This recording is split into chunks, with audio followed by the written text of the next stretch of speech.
This is a Piper Cub, a classic J3C built in 1938 with a Continental 65 horsepower engine. And this is the rather large rudder that's on the back of the airplane. Now you might reasonably ask why it's so big.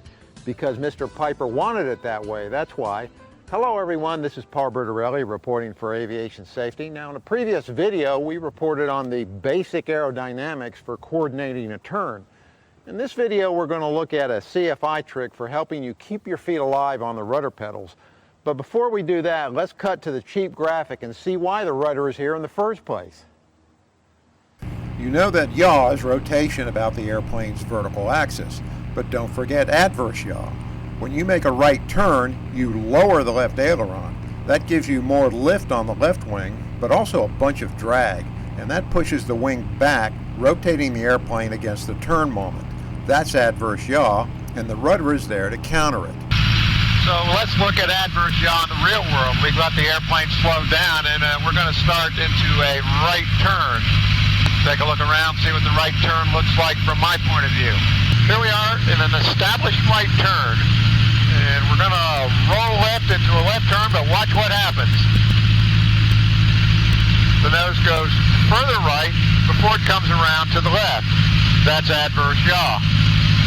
So we've got the Cubby up at 500 feet here, and we slowed down to accentuate the effects of adverse yaw.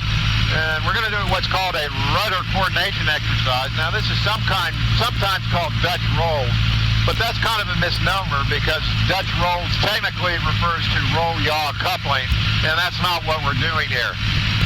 To set up the rudder coordination exercise, pick a ground reference point. In this case, I'm using the Intercoastal Waterway here in southwestern Florida. And the idea is we're going to keep a reference point on the airplane, which happens to be the Cub's gas gauge wire, on that reference point. First, I'm going to roll in a little bit of bank, no rudder, and then I'm going to roll left. Notice how the nose sachets from left to right. That's because I'm not using any rudder. Now, if I go back and put my index on the ground reference point, it could be anything really. Left, and this time with a little rudder. I'm not thinking about how much rudder to use or when to use it.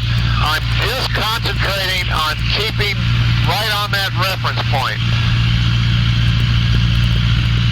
And this will automatically give you a feel for coordinating the rudder with the bank. And it doesn't take long to get it really nailed, and once you get it nailed, you can actually feel it. Feels like the airplane is on an axle through its longitudinal axis. Of course, getting the right rudder for the right amount of bank is one of those things we wish we could all do automatically, and some very good pilots probably do. I'm not necessarily one of them. So it just takes a little bit of practice to get that coordination back, and this coordination exercise allows you to do that. This will work in any kind of airplane. You can do it in a Bonanza, a Mooney, a Baron for that matter. But to get the most effect out of it, slow the airplane down so you see more of the effects of adverse yaw.